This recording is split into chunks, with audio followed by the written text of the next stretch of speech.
Ladies and gentlemen, this is the Footy Travellers podcast.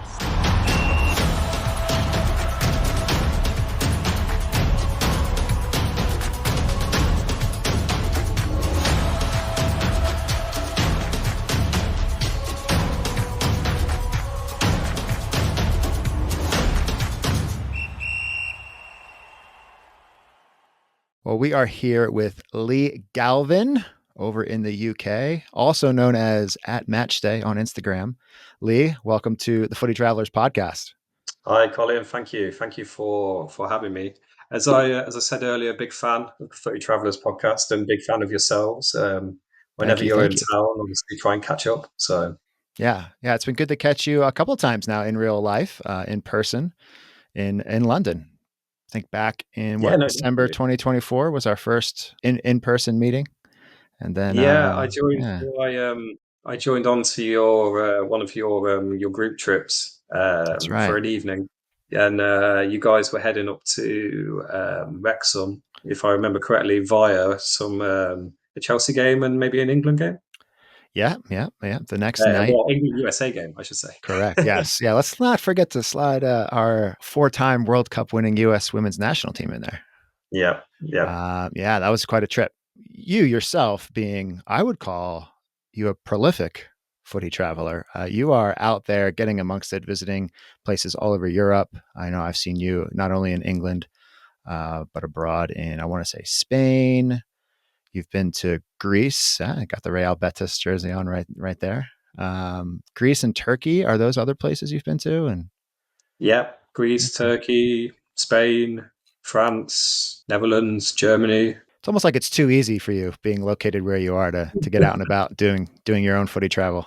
Yeah, I mean, it really actually stems from number one, a passion just to watch really good football. I grew up in the Football Manager kind of generation where, if I wasn't kind of out playing football when I was younger, I was like on my computer playing Football Manager. So I kind of had quite a big knowledge of teams from around the world anyway, and that was sparking my interest regardless.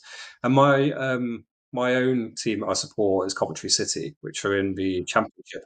So whereas when I went to university or college in Manchester, and a lot of my friends there were watching Manchester United, going all over Europe, watching the Champions League, we were kind of free-falling through the divisions, and in a kind of a quest to watch some good quality football, I decided to basically just start traveling to different games. So I've seen lots of your big teams, Bayern Munich, Paris Saint-Germain, Barcelona's, Ajax. And then I've kind of started, as I've got a little bit more into it, I've kind of started to look for more atmospheric games. I would say that watching a Bayern Munich or a Paris Saint-Germain is really good, but what I'm really craving is those kind of raw fan experiences that you get in places like Fenerbahce in Turkey or Real Betis in Seville in Spain. Panathinaikos, that one was a real kind of crazy one. But that's what I'm kind of seeking for at the moment. These real kind of raw fan experiences, good quality football, and then also on the side, being able to experience a good kind of city or different culture as well. Yeah, awesome. Well, I'm excited you're joining us today to talk about one of your most recent trips for that firsthand raw experience of a place I would argue most fellow footy travelers haven't been yet, but it is one of those sort of bigger places, at least of recent, when it comes to, the places we talk about football happening. And that is Saudi Arabia. You were just in Saudi Arabia for a short while.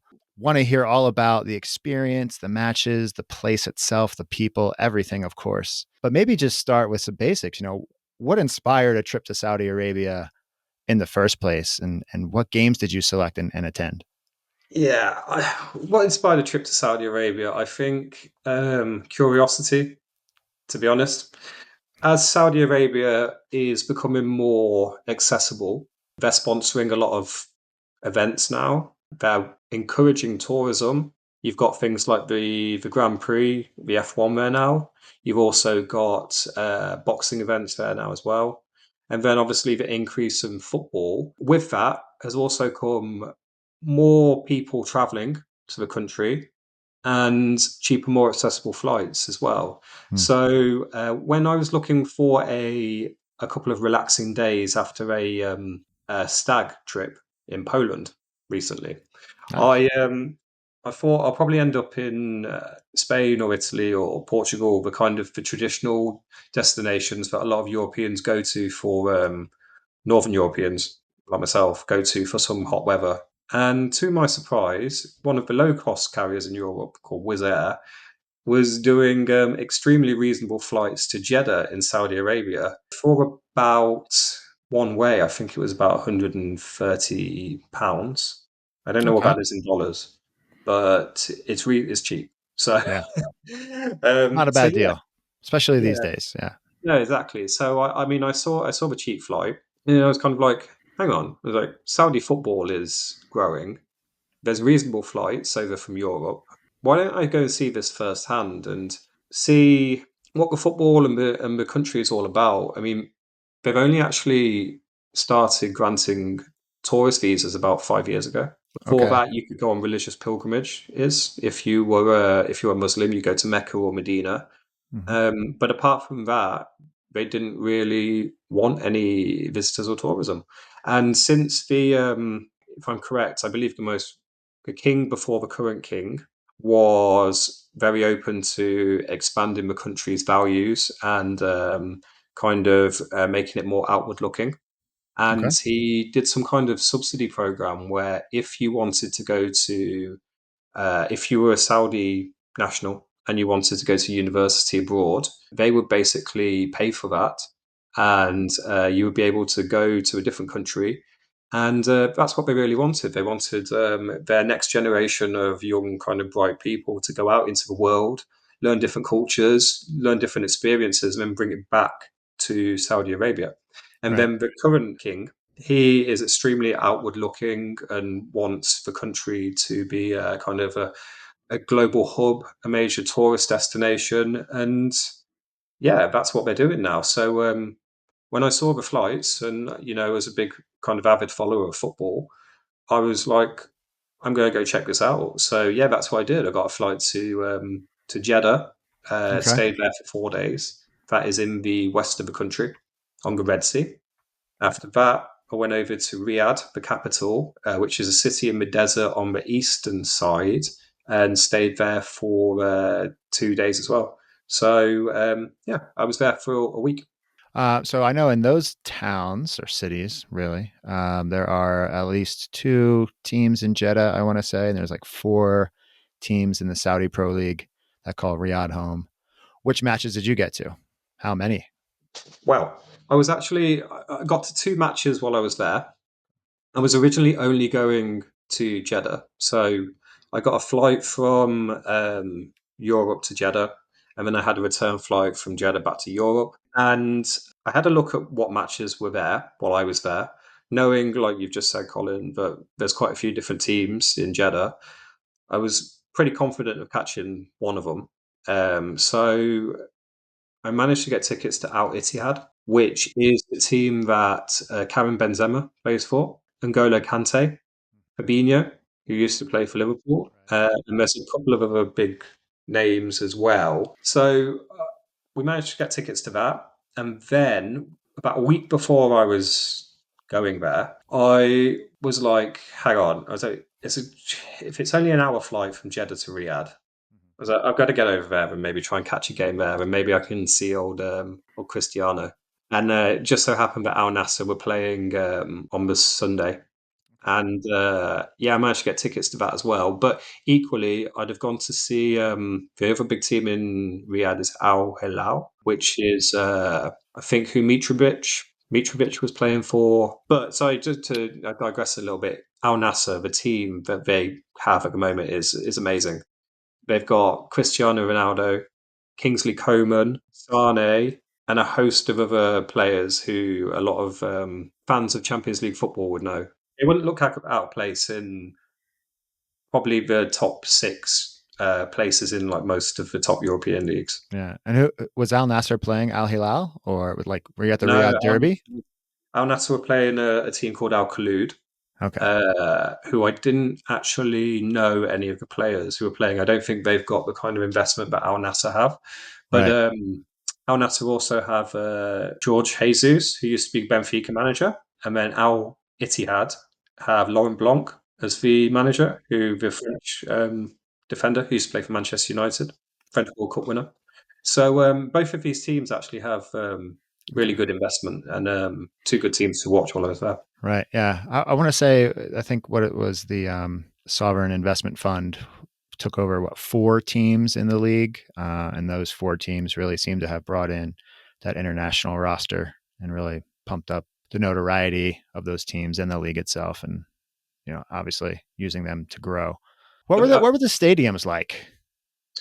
So Al Ittihad, it's got a new stadium which is in the north of the city, kind of out near the airport.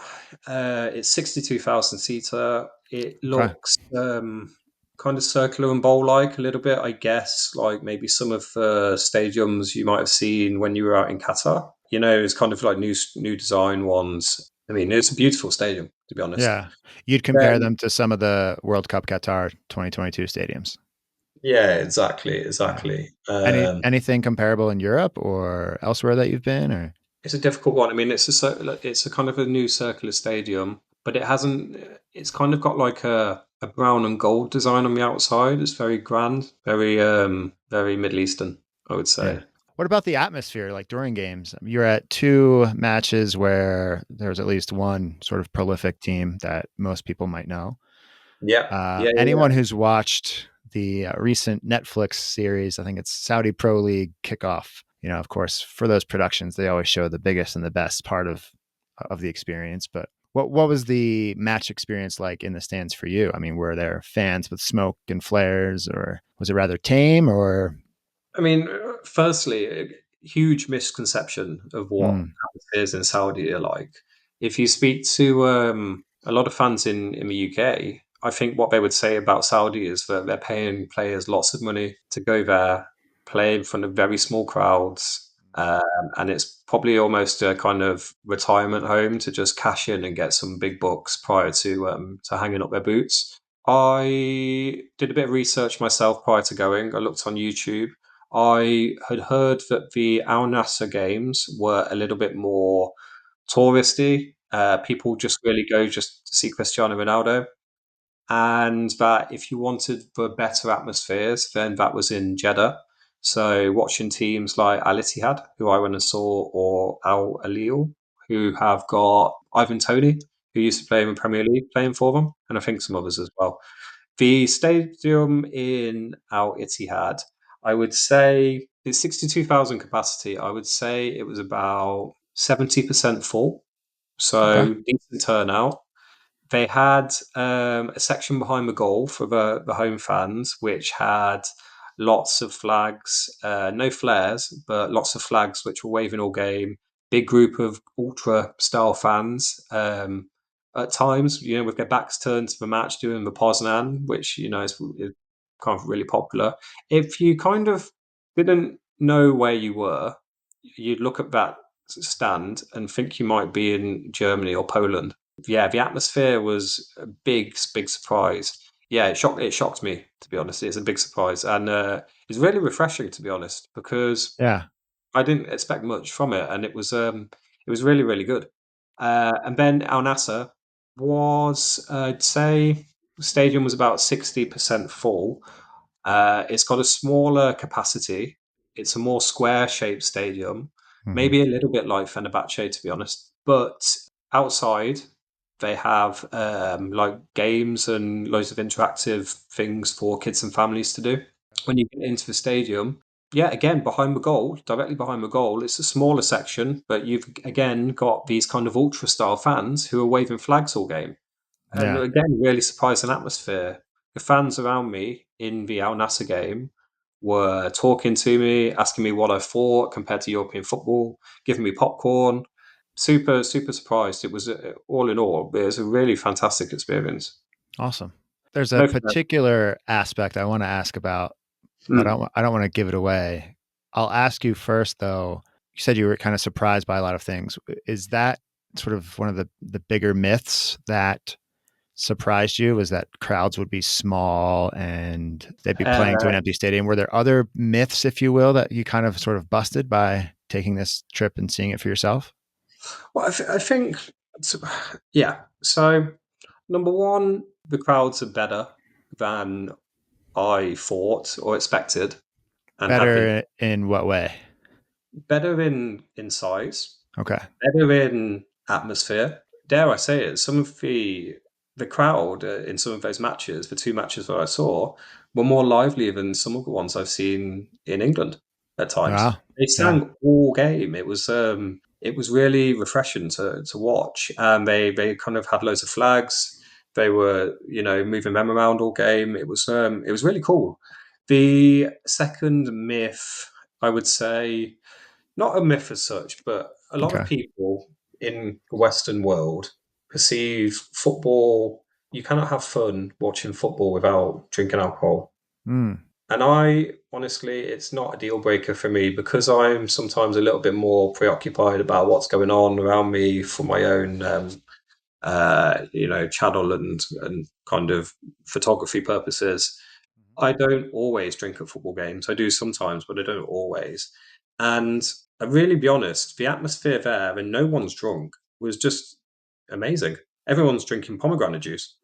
Wow. Okay. I was going to say, what is the drink of choice? And Pomegranate juice. Yeah. yeah. Well, I mean, if we kind of you went to the World Cup in Qatar, I didn't go.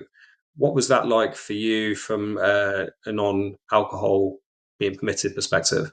To be honest, it wasn't all that bad. If you were someone who was looking for it, we found it every day. It just wasn't in the stadiums. And It was did that change the experience for you? not really, no. Because again, we found it somewhere beforehand, before going to the stadium if we wanted to, and got a little buzz, got excited, and then went, and then just kind of stayed on that high. Once you're in the stadium, especially if it's a World Cup, you're gonna just absorb that high and that energy and that excitement from everyone around you, the lights, the pyros before the game, the match itself. So yeah, I'll second your nod to the fact that you don't really need to drink, even though it is a big part of sports culture, sports fan culture, I should say, especially here in the States, elsewhere, I know in the UK as well. But yeah, that's interesting to hear. Were there was there any alcohol whatsoever in the country? Nope, not a drop. Yeah. It's a completely dry country. You can't even get it in hotels. Okay. Well, that was the thing in Qatar. We would go to hotel restaurants and they Yeah, would have no. it there. So you can't. But they are selling non-alcoholic beer, and they Hmm. do sell non-alcoholic mojitos. Ah. Um, for me, that feels like almost like an intermediate step before maybe at some point in the future selling alcohol. I know that if you think of the Middle East, the kind of the most successful tourism places are Dubai, Israel, Abu Dhabi, Qatar, Hmm. Hmm. and all of them in some form sell alcohol. So maybe that will be something that happens in the future. But at this moment in time, the country is completely dry. I didn't miss not drinking alcohol, to be honest, and the atmosphere was kind of just as good with nobody drinking alcohol. So yeah, it was a Yeah. really cool experience. That was another myth, another not myth actually, but more of a shock. And I don't think this will come as a shock to you watching football in the US, but Hmm. everybody drives to the game, and Ah. with that, with that causes its own problems, such as insane traffic jams. When I was in Jeddah watching now at Etihad, the traffic was just it was gridlocked. Okay. Gridlock going to the game, gridlock going back from the game, and it's the same in Al Nasser. And Al Hmm. Nasser's got some metro stations and more of a public transport system. But then the taxi driver told me that everyone is going to see Cristiano Ronaldo. Hmm.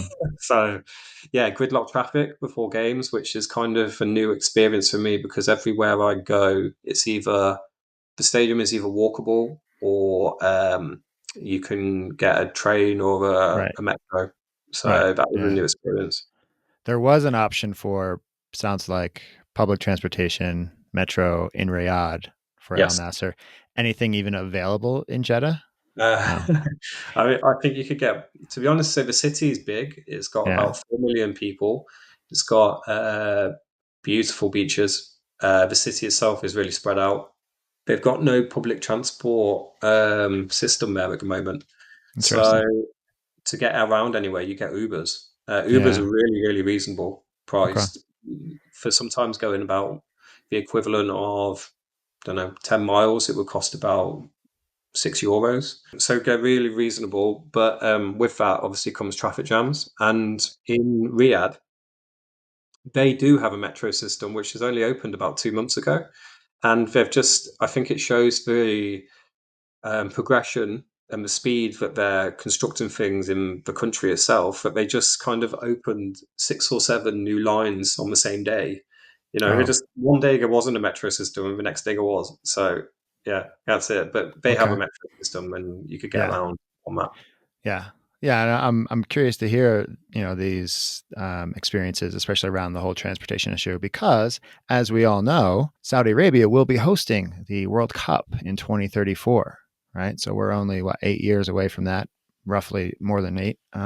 Yeah. Will they be building or constructing new railways, public transportation within these cities? How are we all going to get around? I mean, it's not going to be a Qatar, Doha to Lusail situation. It's a much bigger country. There's a lot more distance to cover. Obviously, people can fly, but once they're in city, are they just getting Ubers the whole time? So it'll be interesting to see how, at least from a traveler's perspective, Mm. how the infrastructure and the transportation infrastructure specifically develops over the years. So I know they Yeah. have some big grand plans.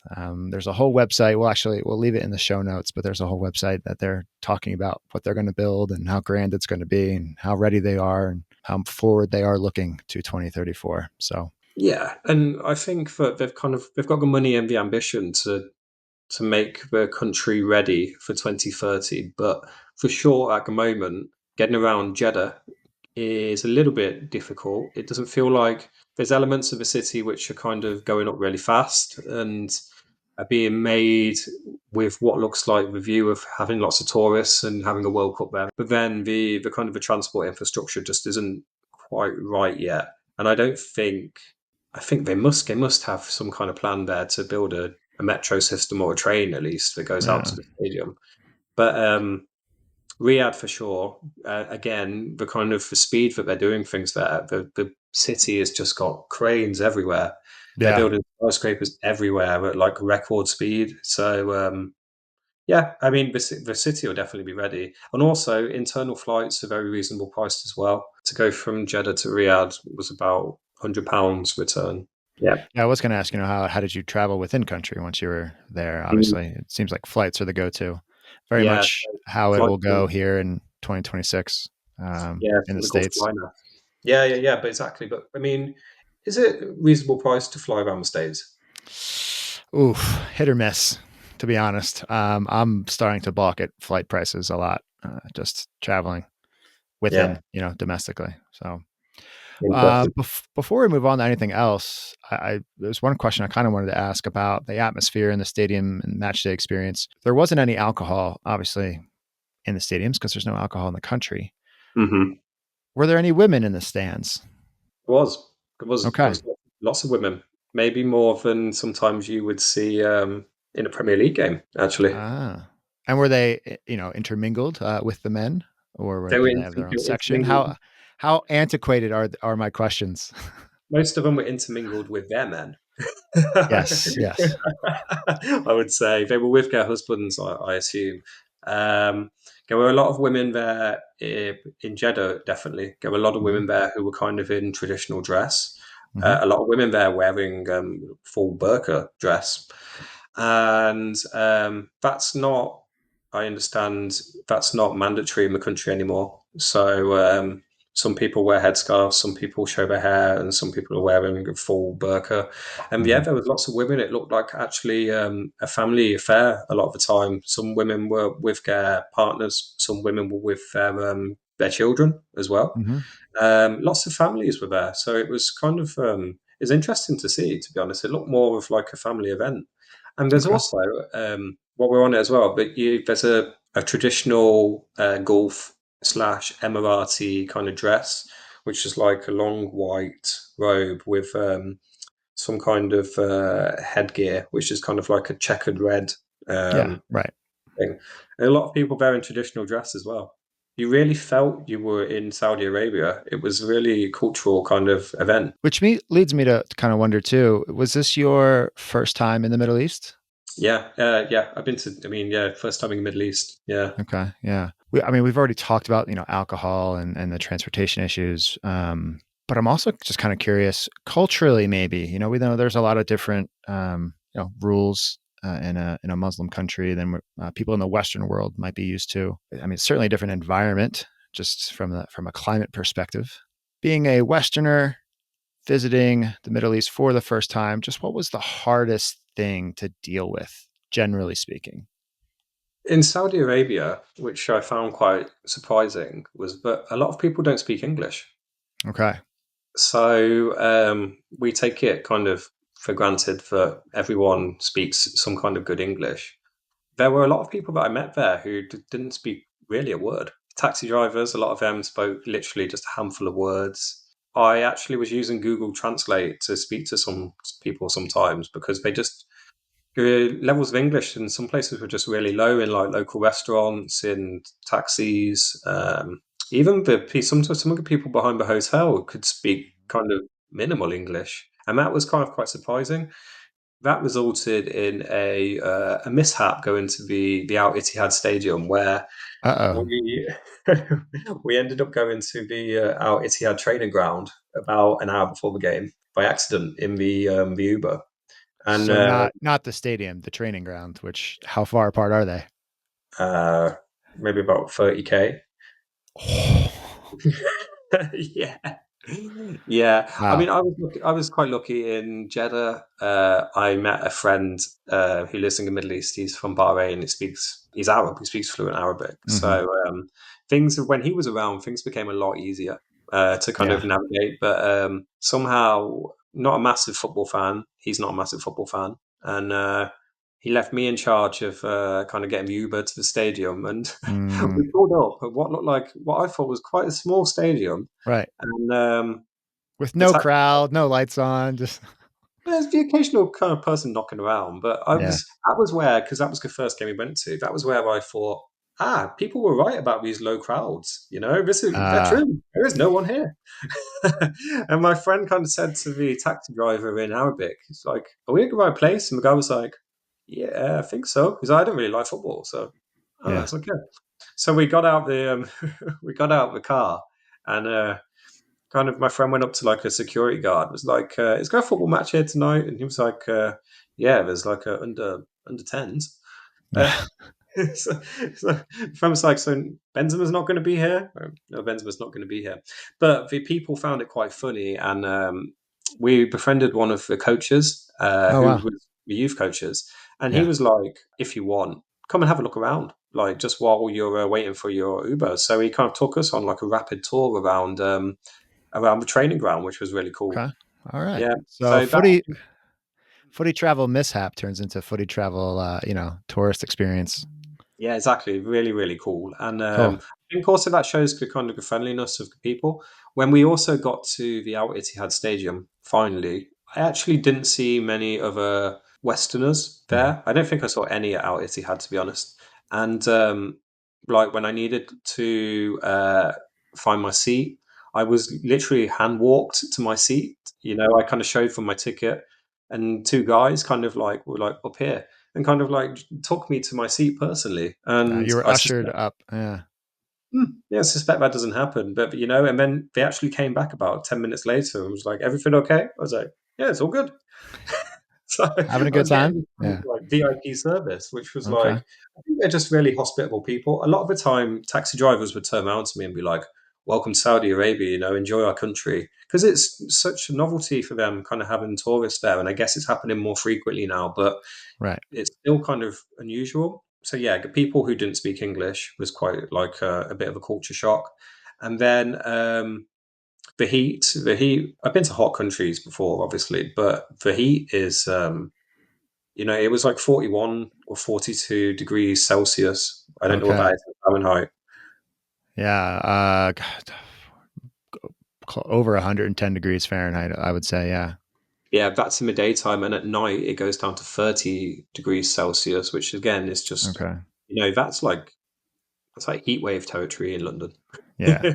Yeah. Not, it sounds like about in the 90s Fahrenheit for, Yeah, it's kind of like when you're in Jeddah near the Mhm. water, you can kind of offset that by maybe going to the pool or the beach a little bit more and just taking things slow, and it's got that beach vibe. When you're in the city in Riyadh, it's like just a city in the desert, and it's just like super hot, Yeah. and it's it leads me to think, actually, how are they going to do a World Cup in the summer in Saudi Arabia? I think it will probably move to the winter.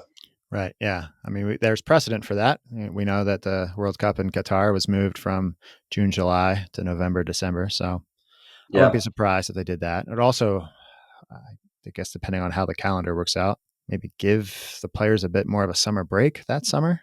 They interrupt maybe the calendar for that mid-season World Cup tournament, but So I didn't know what to expect from the Qatar World Cup, and I think as a one-off, because I like the idea of more traditional World Cups, where everyone's kind of out on the streets in the summer and mixing things. But as a one-off and watching it from Europe, where it was cold at winter, I really enjoyed it as a bit of a novelty. Just it being cold outside, going to like the pub and like right. watching the football with Christmas decorations around everywhere. And I don't know. Fair. I mean, Yeah. how did you? And I mean, overall, the experience was positive, I guess, for yourself. Yeah, I mean, being there was one thing, and then we came back during knockout stages. And to your point, yeah, going and doing like a Christmas outing with the family, and pausing at the we'll call it like a food court or something, and getting the phone and the mobile phone and streaming the game, and just everyone gathering around that and just making that a part of the activity, or hopping into the pub and or the bar and just having an out of house meal while you're shopping or something, and then watching the World Cup. Definitely a new novel experience for that time of year. Speaking of doing things outside of going to stadiums and going to matches, watching on TV, what else did you do other than go to football matches? How did you spend your time while you were in Saudi Arabia? What would a fellow footy traveler who maybe is debating whether or not to go to Saudi Arabia 2034 already, what would they look forward to? Yeah. So when I was in Jeddah, that is a city which is on the Red Sea. Mm-hmm. So spent a couple of days just unwinding, to be honest, at the beach and chilling out. Really, really beautiful beaches, and you've got a kind of a combination of public beaches which are free, private beaches which were very reasonable. I would say I think we paid about £15 sterling, and you kind of got your sunbed, your sun lounger, access to showers and stuff all day, which was really cool. So yeah, chilled out on the beach. Were In those private ones tied to hotels, or are they just sort of I don't know, the one I civic? went to. So the one I went to was it was in the center of Jeddah. It's called Jeddah Corniche. That was a private one, not tied to a hotel. But similarly, there is ones which are tied to hotels, and you can Okay. get included in like the prices. You can get like lunch meals and stuff. So yeah, there's really good beach options in Jeddah. Then if you go down into the center of the city, you've got a district called Al Balad, which is a UNESCO World Heritage Site, and it's traditional Saudi architecture with kind of small souks around it everywhere. We went on, I guess, kind of like a souk tour where it was going around buying like lots of local produce, like different types of dates, trying them. Ones which were kind of like not ripe, which were kind of better for Mm, your stomach. Ones which were like super ripe. It's like eating toffee. It was amazing. okay. Yeah.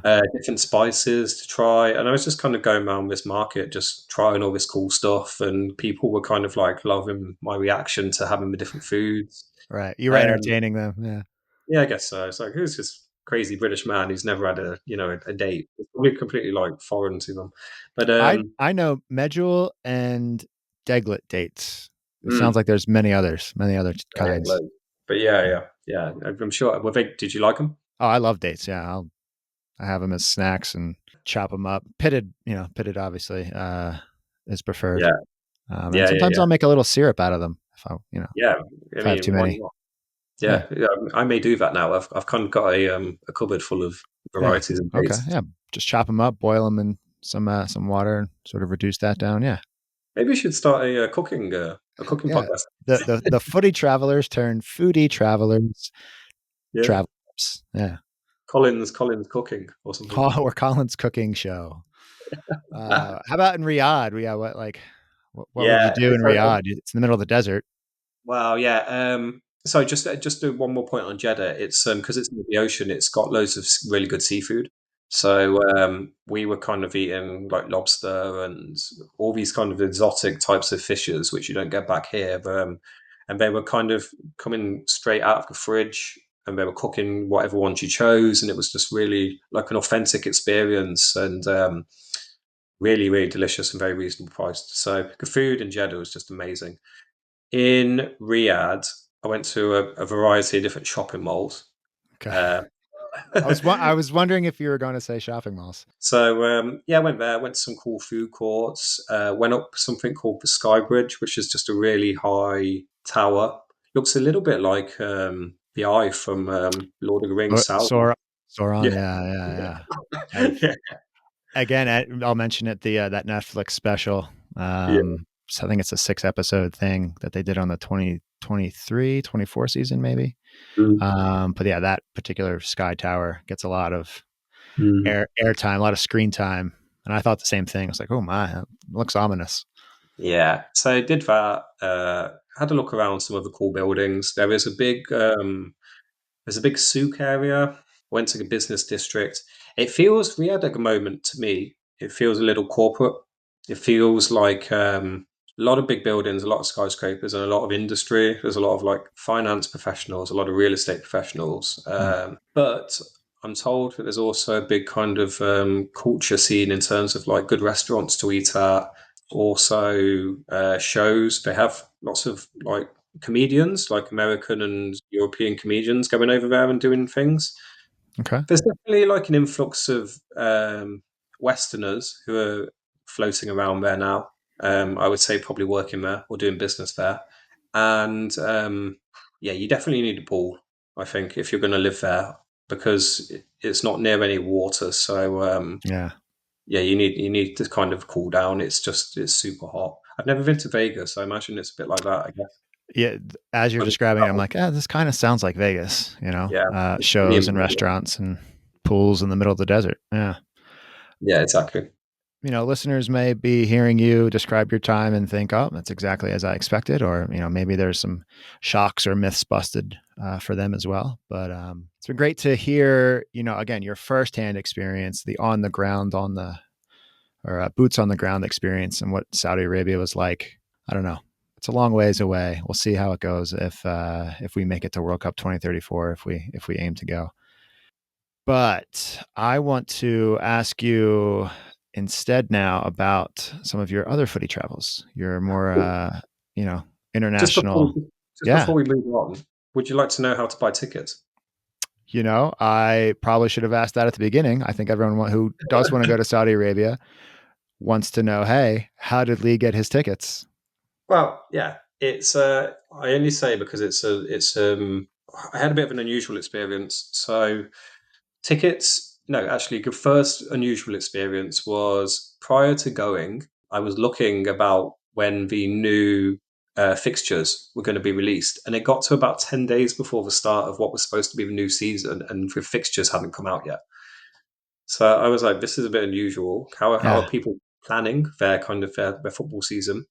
But they came out, and then it got to about 5 days before each of the two matches that I went to, and that's when the tickets go on sale. About five to the general public, about 5 days before, and you can either buy them off the official website, but what they So do is from the clubs or yeah, so you go on the club website, you click on that, and then it basically on both of the clubs I went to, Al Ittihad and Al Nasser, it then takes you to a portal or platform called WeBook, and you book it actually on this platform called WeBook. So I guess you could either go directly through the club, which will take you to WeBook, or you go straight to WeBook. But that is how these two clubs definitely, potentially more, sell their tickets. And then when I got to the Al Ittihad Stadium, I had downloaded my tickets on an app called the Al Ittihad app, which I think is the official club app. When they scanned them, it said tickets not recognized. And the security guard said to me, no, we need to see a WeBook ticket. So the Al Ittihad ticket had its own QR code, and the WeBook ticket on my emails had its own QR code as well. So if you're going to a game in Saudi Arabia, if one of those teams, but definitely have a look into it, use the WeBook tickets, because that seems to be one that works to get in. And I don't quite know the purpose of the Al Ittihad official ticket. Right. Interesting. Yeah, Okay. really strange. Good to know. Yeah. I'm glad you asked about how you got tickets. Yeah. No, yeah. And so one more thing as well. Actually, Right. the price of them is so reasonable priced. Al Ittihad, I think it cost me. We didn't get the greatest seats; they were quite high up, but the tickets cost the equivalent of about £7 British. And then Al Nassr was slightly more expensive at about £12 British. Okay. And Al Nassr definitely for the team you're seeing, you're seeing some really big stars, and £12, you can't complain. Right. Wow. That is very reasonable, very approachable. Mhm. Excellent. Okay. So look for WeBook, it sounds like. Yes, we book. But yeah, we mentioned before you've been all over the place doing footy travels. I just have a few quick sort of rapid fire style questions before we wrap up. I'm curious, what are the best stadiums you've been to? Either, top one or through the top three, For atmosphere or for facilities? all the above. Facilities, I would say Bernabeu, Okay. Bernabeu, yeah, Real The, Madrid. the new one? Yep, a new one. So the size of it, the screen which goes around the inside on the roof, similar to the SoFi one you've got in Yeah. LA. That's definitely the best, and also the way that the roof curves in, it keeps the noise in as well. Yeah. Another one which is really good for facilities is Tottenham Okay. Hotspur in London. Again, they've got these really cool acoustics which make the atmosphere really good. They've also got this big sloping wall, with sloping stand behind the goal, which they call it some kind of wall, but it's basically there for like really good atmosphere. And Right. then also one of the ones I really like actually, which I went to recently, is the Emirates Stadium in Oh. Arsenal.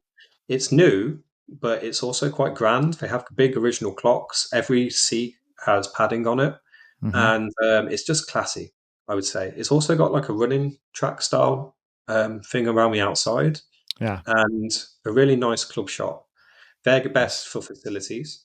I Okay. would say best for atmosphere that I've been to is Fenerbahce in Turkey. Super, super good fans. They're like crazy in terms of they don't stop singing all game. They're jumping Yeah. up and down all game. It's Yeah. just We've wild. we've heard how crazy the Turkish Super League is lately. Yeah, definitely. Yeah. So really, it's really Turkey generally. Yeah. Istanbul is a really cool city as well, and all the clubs there are brilliant. Old classic, I guess, but one of the best definitely is Dortmund. So the yellow wall, I had an issue there where I bought tickets to go off a third party website, and we went to scan in, and they basically said that whoever originally owned the tickets hadn't paid their fees, and these tickets Oh. were null and void. And we were outside; it was about an hour before the game. Went into the club shop. They kind of gave us a little bit of a telling off for buying tickets off a third party website, and then basically Yeah. said, you know what, guys, we always reserve a couple of standing up tickets for issues like this. Oh. Sorted it out with 4 standing up tickets, and then put us like behind the goal in this standing section, and it was just crazy. It was like the atmosphere was just wild, and you could see the yellow wall behind the Okay. other So side of the goal. you're on the other side of the yellow The wall. yellow, the Okay. yellow wall was just insane. So I would say, yeah, Fenerbahce, Dortmund. If you're going to a Premier League game, Crystal Palace is surprisingly good. Okay. FA Cup winners. Yeah. Yeah, a bit of a kind of a a rogue one, but yeah, Crystal Palace, they have their own ultra section behind the goal as well. Mm-hmm. So, and it's a very old traditional British stadium, four stands that aren't connected, Okay. right in the middle of a residential area. Selhurst And Park. yes, yeah. Mm. Have you been? Have not, but is on the list for one of the next London trips. So Yeah, recommend it next time you go. It's really yeah. cool. Got a very big Sainsbury's built into the stadium. Okay, so if you're hungry or need to do some grocery shopping afterwards, just Yeah, exactly. pop Yeah, on in. Yeah. it's Sainsbury's as well. What worst stadium you've ever been to? Well, I went to Cambridge United. Oh. Yeah, to watch my team Coventry. This was about maybe 6 or 7 years ago. It was torrential rain, and we were sitting in the away end, and we went out afterwards to get a beer. The outside, or when you come out of the stand to buy drinks, it was like a kind of a mud patch with no roof on it. Hmm. And then we queued up for 20 minutes, and then got to the front, and the lady said we've run out of beer. So that was it. And I'd You might, also missed the first 5 minutes of the second half. that's what happens in a college town, you know. All the university students just drink the town dry, I guess. Yeah, Yeah. yeah. Another bad stadium I went to was Panathinaikos Ah. in Greece. So Where in Greece is that one? Is that Athens? Athens, yeah, it's in Athens. The stadium itself is really, really run down, Hmm. and that's kind of half its charm. It's almost like quite intimidating as well. Sure. Um, they've kind of got like graffiti all over the walls. I mean, you could be talking about the Pantheon right now, but Yeah. Exactly. But when I went to Panathinaikos, there was all away fans were banned. So yeah. the team they were playing um, had no away fans, had no fans there, and for the whole game, some of the home fans, and I think more for kind of the crazy section, kind of was shining laser pens at the away team players the whole time.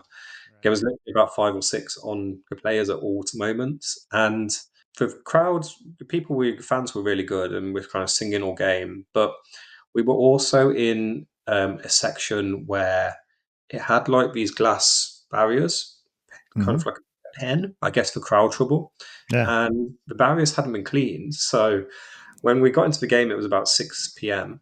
in the evening, and the sun was just starting to go down.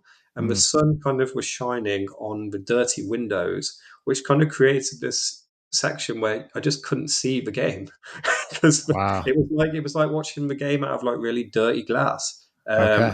And it was just kind of like shapes, shadows moving behind the glass. Right. That's disappointing. Yeah, so Okay. that was. But the team itself and the actual fans were really cool. But the stadium was just a little bit, yeah.